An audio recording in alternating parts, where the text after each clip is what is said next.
জয় বাংলা কিন্তু আসলেই বাংলাদেশের স্লোগান না, এরা কিন্তু এই দেশের লোক না, এরা অবশ্যই ভারতের লোক। নিজে প্রত্যক্ষদর্শী ছিলাম তাকওয়া মসজিদের সামনে তোফায়েল আহমেদের জানাজার সময় আমরা দেখলাম যে তারা নামাজ পড়তে এসেছে। আপনি নামাজ পড়েন, ধর্মকর্ম করেন, কোনো সমস্যা নাই। আর এরা যে জয় বাংলা স্লোগান দিল, জয় বাংলা কিন্তু আসলেই বাংলাদেশের স্লোগান না। আপনি যদি জয় বাংলাদেশ বলতেন তাহলে আপনার বলতেন বাংলাদেশপন্থী। আর জয় বাংলা মানে এরা কিন্তু এই দেশের লোক না, এরা অবশ্যই ভারতের লোক, কারণ জয় বাংলা তাদের স্লোগান, আমাদের কোনোদিন স্লোগান হতে পারে না। তো সেই জায়গায় তোফায়েল আহমেদের জানাজাকে কেন্দ্র করে তারা পুনর্বাসী দেওয়ার চেষ্টা করছে। আইন শৃঙ্খলা বাহিনী 9 জনকে গ্রেফতার করেছে, আপনারা সবাই হয়তো বা জানেন। তো আমরা প্রত্যেকটা জায়গায় আইন শৃঙ্খলা বাহিনীকে অনুরোধ করব, আপনারা নিষিদ্ধ আওয়ামী লীগ, নিষিদ্ধ ছাত্রলীগের ক্ষেত্রে কোনো আপনাদের আবেগ থাকা যাবে না, আপনারা অবশ্যই তাদেরকে অ্যারেস্ট করবেন, কিন্তু কাউকে হয়রানি করা যাবে না। আবার যে সেই জায়গায় সাধারণ একটা নাগরিকও যাকে ব্লেম দিয়ে যাকে অ্যারেস্ট না করা হয়, এটা আমাদের ইনশিওর করতে হবে। আর নোয়াখালী যে ঘটনাটা, এটা অলরেডি এটা প্রক্রিয়া চলতেছে, তদন্ত চলতেছে, আসলেই সত্যিকার ঘটনাটা কি ঘটছিল।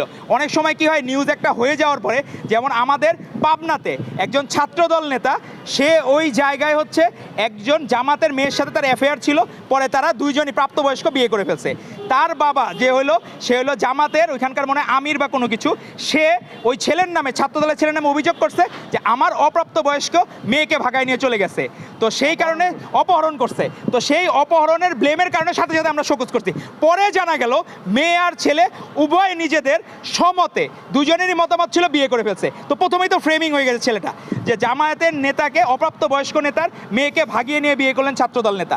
প্রথমেই ফ্রেমিং হয়ে যাওয়ার কারণে সেটা কিন্তু আমরা তাকে বহিষ্কার করেছি, অনেক কিছু ব্যবস্থা নিয়েছি, কিন্তু ঘটনা ছিল কিন্তু মিসইন্টারপ্রিট হয়ে গেছে। তো ইস্যুটা হইলো কি, আমাদের জানতে হবে সত্যিকার ঘটনাটা কি। এখন কোনো জায়গায় অনেক সময় তো হলুদ সাংবাদিকতা অনেক কিছু ছিল, লীগের আমলে ছিল, অনেক কিছু ছিল। তো আমরা আমাদের এই প্রজন্মের ভাইরা, আপনারা 24-এর গণ অভ্যুত্থানের শক্তি, আমরাও দেশকে যেরকম ভালোবাসি, আপনারাও সাংবাদিক ভাইরা বোনেরা ওইরকম ভালোবাসেন। তো আশা করব আপনাদের মাধ্যমে সত্যিকার ঘটনাটা যে তুলে আসে, কখনো ফ্রেমিং যাতে একপাক্ষিক না হয়। নোয়াখালীর ঘটনাটা তদন্ত হচ্ছে, আইন শৃঙ্খলা বাহিনীর কোনো ল্যাকিংস থাকলে তাদের বিরুদ্ধে ব্যবস্থা নেওয়া হবে। আর সত্যিকার অর্থে লীগ যদি নামার চেষ্টা করবে, তখন আইন শৃঙ্খলা বাহিনী তাদেরকে প্রতিহত করবে। তবে সাধারণ জনগণের বেশে মব যাতে না হয়, সেটা আবার ইনশিওর করতে হবে।